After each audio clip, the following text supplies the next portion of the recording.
Welcome to SST की पाठशाला।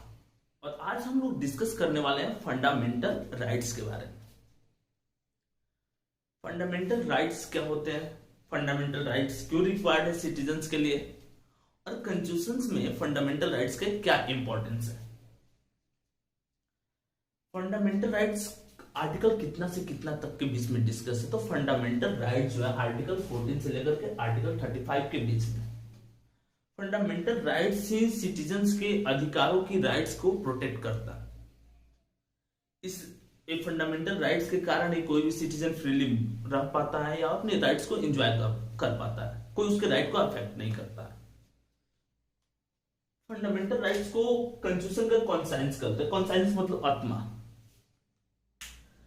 क्योंकि अगर हम कॉन्स्टिट्यूशंस की बात करते हैं, अगर हम डेमोक्रेसी की बात करते हैं, तो हमको बात करनी पड़ेगी सिटीजन की। चाहे कोई भी एडमिनिस्ट्रेटिव मेथड हो, उसमें सिटीजन्स की डेवलपमेंट की बात होनी चाहिए। और डेमोक्रेसी में पीपल ही सब कुछ होता है, तो पीपल के पास अगर राइट रहेगा, पीपल को स्पेशल फैसिलिटीज मिलेगी, तभी जाकर के डेमोक्रेसी ज्यादा सफल हो पाएगा।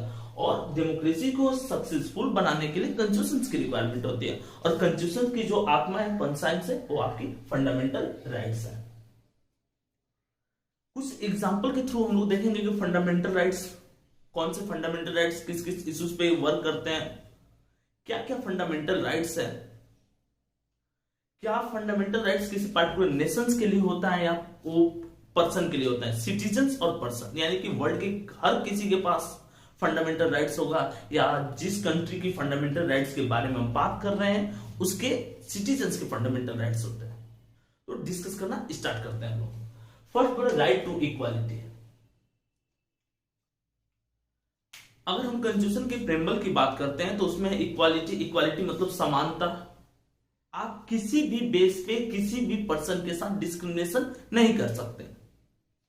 वो बेसिस आप कुछ भी हो सकता है, वो जेंडर हो सकता है, कास्ट हो सकता है, रिलीजन हो सकता है, तो आपको इक्वली ट्रीट करना है। यानी कि उस नेशन में रहने वाला हर सिटीजन इक्वल है। रिच और पुअर के बेस पे भी आप डिस्क्रिमिनेशन नहीं कर सकते हैं। कोई अपर क्लास है, लोअर क्लास है, इस बेस पे भी डिस्क्रिमिनेशन नहीं कर सकते हैं। कोई हैंडीकैप्ड है, कोई फिजिकली फिट है, इस बेस पे भी आप डिस्क्रिमिनेशन नहीं कर सकते हैं। तो जो राइट टू इक्वालिटी वाली बात होती है फंडामेंटल राइट्स, यानी कि हर कोई इक्वल है कॉन्स्टिट्यूशन की नजर में। और राइट टू इक्वालिटी आर्टिकल 14 से लेकर के आर्टिकल 15 तक के बीच में डिस्कस किया गया। आर्टिकल 15 कुछ दिन पहले एक मूवी में, और वो मूवी में दिखाया गया था आपको कि अगर कास्ट और रिलीजन हो गया, इसके बेस पे आप डिस्क्रिमिनेशन किसी के साथ नहीं कर सकते। और राइट टू इक्वालिटी जो है, इक्वालिटी सिटीजन्स के बीच में डेवलप करते हैं। एक तरह से अगर सिटीजन्स के बीच में फ्रेटर्निटी हो या सोवर्जिनिटी हो, तो राइट टू इक्वालिटी डेवलप हो जाएगी। कास्ट रिलीजन के बेस पे लोग डिस्क्रिमिनेशन नहीं करेंगे, आपस में भाईचारे वाले भाव से रहेंगे। राइट टू फ्रीडम की अगर बात करते हैं तो राइट टू फ्रीडम आर्टिकल 19 से लेकर के आर्टिकल 22 के बीच में डिस्कस है। राइट टू फ्रीडम यानी कि हर सिटीजन को आजाद रहने का अधिकार है। आजाद रहने का मतलब क्या हुआ कि आप अपने राइट्स को फ्रीली एंजॉय कर सकते हैं, जो आपकी इच्छा वो कर सकते हैं। बट आप फ्री तभी तक रह सकते हैं जब तक कि किसी और का फ्रीडम स्टार्ट नहीं होता है। एग्जाम्पल के लिए सपोज कीजिए कि रात का टाइम में 12 बजे छत पे चढ़ के स्पीकर लगा करके आप जोर से चिल्लाना स्टार्ट करते हैं।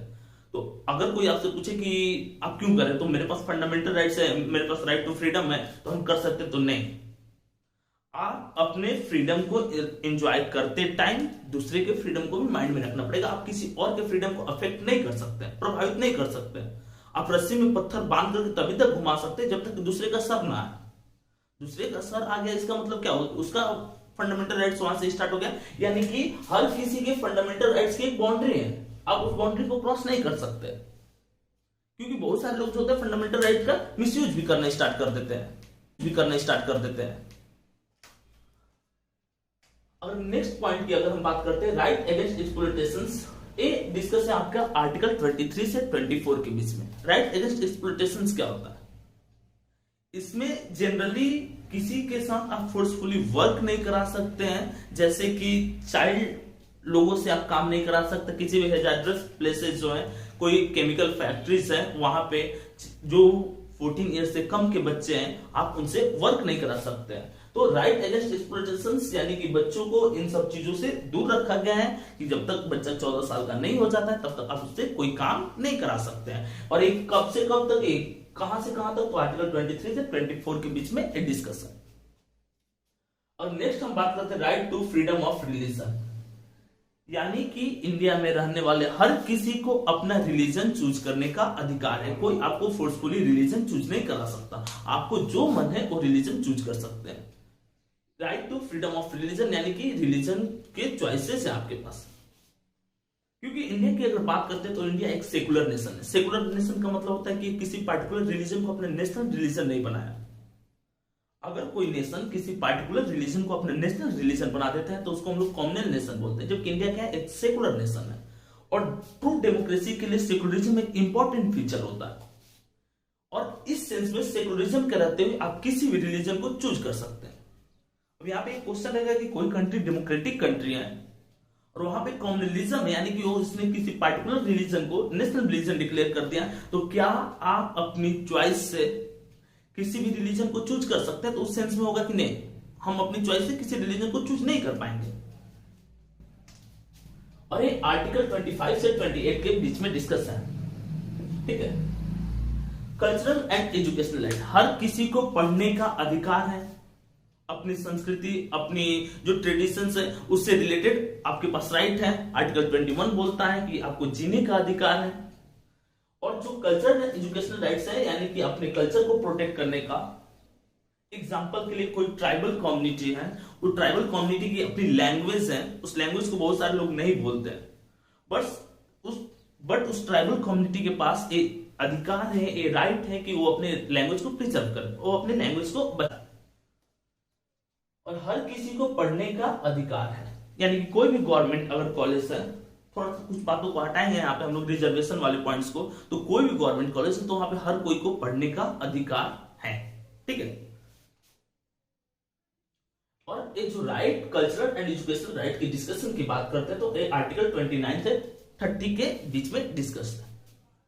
Right to constitutional remedies, right to constitutional remedies, देखिए अगर हम फंडामेंटल राइट्स की बात करते हैं तो 1 to 5 ही एग्जैक्ट राइट है। ये जो राइट टू कॉन्स्टिट्यूशनल रेमेडीज है, इसका मतलब हुआ कि अगर आपके ऊपर में लिखे हुए 5 राइट अफेक्ट होते हैं, प्रभावित होते हैं, तो आपके पास चॉइस है कि आप कोर्ट जा सकते हैं। क्या चॉइस है? कि आप कोर्ट जा सकते हैं। कोर्ट जाने का मतलब हुआ कि अगर इसमें से 5 राइट्स में से कोई भी राइट आपका अफेक्ट होता है, कोई भी राइट प्रभावित होता है, तो आप कोर्ट जा सकते हैं। और कोर्ट क्या करेगा? आपके राइट को प्रोटेक्शन के लिए डिफरेंट वर्क कर सकता है। जैसे कोई आपके राइट को अफेक्ट किया है उसको पनिश कर सकता है। यानी राइट टू कॉन्स्टिट्यूशनल रेमेडीज जो है ये आर्टिकल 32 से लेकर के 35 के बीच में डिस्कस है। और इसको डॉक्टर बी आर अम्बेडकर ने क्या किया था? इंट्रोड्यूस किया था, क्योंकि संविधान सभा जो थी आपकी कॉन्स्टिट्यूशनल बॉडी जो थी उसके वो हेड थे। एक और चीज, फंडामेंटल राइट्स को किस पार्ट में डिस्कस किया गया है? तो हमारे कॉन्स्टिट्यूशन के 3rd पार्ट में डिस्कस किया गया, और इसको इंडिया का मैग्नाट बोलते हैं। मैग्नाट क्या होता है? मैग्नाट का मतलब एक ऐसा अधिकार जो 1215 में ब्रिटेन के जो राजा थे जॉर्ज, उन्होंने फ्यूडल लॉर्ड के प्रभाव में आकर के, यानी कि उनके दबाव में आकर के वहां के सिटीजन्स को राइट दे दिया गया था, जिसको मैग्नाट बोला जाता है। तो फंडामेंटल राइट्स को भी इंडिया का मैग्नाट बोला जाता है कि यही राइट जो है इंडियन सिटीजन्स को यहाँ पे इक्वली रहने में हेल्प करता है, यानी किसी भी तरह की कॉन्फ्लिक्ट को खत्म करता है। हर कोई फ्रीली रह सकता है, फ्रीली अपने प्रोफेशन को चूज कर सकता है, अपने रिलीजन को चूज कर सकता है, वो कहीं फ्रीली मूव कर सकता है इस नेशन में। राइट टू इक्वालिटी क्या है? तो the prohibitions of discrimination on grounds of religion, race, caste, sexual orientation. Race, caste और सेक्सुअल यानी जेंडर डिस्क्रिमिनेशन जो है आप नहीं कर सकते, और आपके कॉन्स्टिट्यूशनल फंडामेंटल राइट्स के अकॉर्डिंग हर कोई क्या है? इक्वल है। आप इस बेसिस पे किसी के साथ डिस्क्रिमिनेशन नहीं कर सकते। Right to freedom, it include freedom of speech and expression. आपको बोलने का अधिकार है। बोलने का अधिकार मतलब कि आप किसी को आप बोलने का अधिकार का मिसयूज नहीं कर सकते, ठीक है। आप किसी को गलत चीजों के लिए ब्लेम नहीं कर सकते जब वो आदमी इस चीज में इन्वॉल्व नहीं है। तो आपको ये भी देखना है अपने फंडामेंटल राइट्स को प्रैक्टिस के टाइम कि इसका मिसयूज ना हो, जो इसका दायरा बना हुआ है, जो इसका पॉइंट बना हुआ है, आप उसको क्रॉस ना करें। It provides all forms of forced labour. अब अगर हम इसकी एक्सप्लॉयटेशंस की बात करते हैं तो ये क्या करता है, तो 14 ईयर से कम के जो बच्चे हैं तो हैजर्डस प्लेस पे उनसे काम नहीं करा सकते। ठीक है। The right to privacy is an increasing part of the article 21 that protects the life and liberty of the citizens. देखिए आर्टिकल 21 यानी कि अगर हम बात करते हैं तो राइट टू फ्रीडम, तो फ्रीडम में ही right to policy newly introduce किया गया है, यानी कि हर किसी का लाइफ प्राइवेट है, आप किसी के प्राइवेट लाइफ में एंट्री नहीं कर सकते हैं। ठीक है। प्राइवेसी का अधिकार है सबको। And protect the life and liberty of citizens, हर किसी को जीने का अधिकार है, उसको लिबरली आप ट्रीट कर सकते हैं, लिबर्टी ऑफ सिटीजंस। अब यहां पे एक फेमस क्वेश्चन है कि फंडामेंटल राइट्स को चेंज कर सकते हैं क्या। जैसे अगर हम एक चीज डिस्कस करना चाहें, इंडियन कॉन्स्टिट्यूशन में सुप्रीम पावर किसके पास होता है, तो इंडियन कॉन्स्टिट्यूशन में सुप्रीम पावर आपके पास गवर्नमेंट के पास होता है।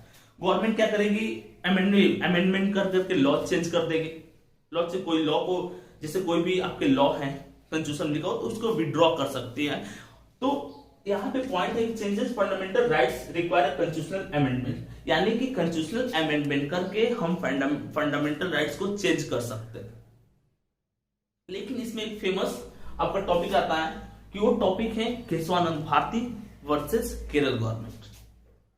केशवानंद भारती वर्सेस केरल गवर्नमेंट 1973 में हुआ था। देखिए केशवानंद भारती और केरल गवर्नमेंट, अगर आप सिविक्स पढ़ते हैं तो एक फेमस टॉपिक है।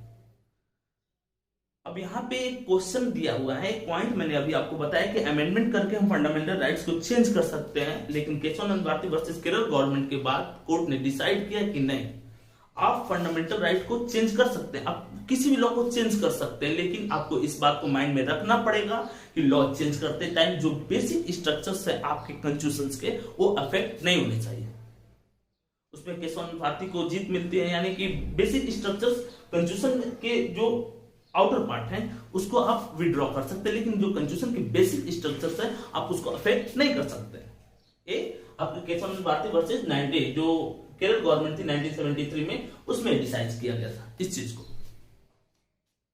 Some of the fundamental rights are available to all citizens while the rest are for all persons, citizens and foreigners।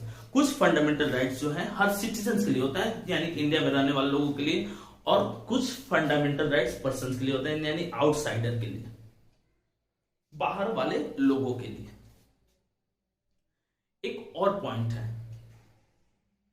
कि किस कंडीशन में ये आपके फंडामेंटल राइट सीज हो सकते हैं, या उस कंडीशन में कुछ दिन के लिए आपको बैन कर सकता है। तो जो नेशनल इमरजेंसी होता है उस टाइम प्रेसिडेंट के रिकमेंडेशंस के बाद ये फंडामेंटल राइट को खत्म किया जा सकता है कुछ दिन के लिए, हमेशा के लिए नहीं। नेशनल इमरजेंसी के टाइम जैसे युद्ध वाली सिचुएशंस हैं तो फंडामेंटल राइट्स को खत्म कर दिया जाता है, बट 20 और 21 के कुछ जो आर्टिकल 20 और 21 में जो कुछ पॉइंट है उसको बस रखा जाता है। ठीक है। राइट मतलब फ्रीडम, आजादी का अधिकार, इस तरह से कुछ बेसिक पॉइंट को छोड़ करके सारे राइट आपके कुछ दिन के लिए सीज किए जा सकते हैं। किस सेंस में, जिसमें वॉर वाली सिचुएशन हो, यानी लड़ाई वाली सिचुएशन हो, उस टाइम में प्रेसिडेंट उस चीज को विड्रॉ कर सकता है, हटा सकता है आपके फंडामेंटल राइट्स को। यहां तक क्लियर है आपको? तो आपको लर्न करना है 1 से लेकर के 6 तक। देखिए और भी हम अमेंडमेंट करके नया चीज इंट्रोड्यूस कर सकते हैं, लेकिन माइंड में ये रखना है कि अमेंडमेंट करने टाइम ये जो इसके बेसिक स्ट्रक्चर्स हैं वो आपका अफेक्ट नहीं होना चाहिए, वो आपका प्रभावित नहीं होना चाहिए। ठीक है। तो इस तरह से आपका फंडामेंटल राइट्स वाला जो टॉपिक है वो कंप्लीट होता है। इसके बाद भी अगर आपको इस टॉपिक से रिलेटेड, क्योंकि बहुत ज्यादा डेप्थ में नहीं गए, जो आपको +2 तक पढ़ना है, +2 तक फंडामेंटल राइट्स के बारे में जो भी पढ़ना है वो आपको बताया गया है। और आप कंपटीशन का प्रिपरेशन करते हैं तो इसके लिए और भी एक वीडियो फ्यूचर में आपको बना सकते हैं जिसमें डिटेल रहेगा आपका। तो इस टॉपिक से रिलेटेड अगर आपको कोई डाउट है तो आप कमेंट करके पूछ सकते हैं यूट्यूब पर। आप इंस्टाग्राम चैनल को फॉलो कीजिए, टेलीग्राम तो ज्वाइन कीजिए टेलीग्राम चैनल्स को। और इस टॉपिक से रिलेटेड कोई भी डाउट है, एसएसटी से रिलेटेड कोई भी अगर डाउट है आपको, तो आप वहां पर किसी भी सोशल नेटवर्किंग साइट जैसे कि टेलीग्राम हो गया, इंस्टाग्राम हो गया, एसएसटी पाठशाला वाला, या ये जो यूट्यूब चैनल है, यहाँ पर आप पूछ सकते हैं। और स्पेशली आपसे एक रिक्वेस्ट है कि आप जो ऐप है एसएसटी पाठशाला उसको डाउनलोड कीजिए, क्योंकि उसमें एक कंप्लीट पैटर्न हम लोग फॉलो कर रहे हैं और हर क्लास का चैप्टर वाइज टेस्ट है। और जो बच्चे ऑलरेडी टेलीग्राम ऐप रखे हुए हैं उनको एक चीज पता है कि मतलब 2 या 3 डेज के गैप में हर चैप्टर से टेस्ट आपका होता है, स्पेशली क्लास 10। और अभी नेक्स्ट आज से ही मतलब टेस्ट स्टार्ट कर रहे हैं, ऑफलाइन और ऑनलाइन। तो आप अपना आंसर वहां पे सबमिट भी कर सकते हैं। ऑफलाइन अगर आपको मन है ऑफलाइन सबमिट कर दीजिए, ऑनलाइन मन है तो आप ऑनलाइन सबमिट कर सकते हैं पूरी ईमानदारी के साथ। और जो भी आपका डाउट रहेगा या जो भी आपकी गलती रहेगी वो मार्क करके बताया जाएगा कि कैसे आप बेटर स्कोर कर सके, क्योंकि बोर्ड एग्जाम काफी पास में है। मिलते हैं नेक्स्ट वीडियो के साथ।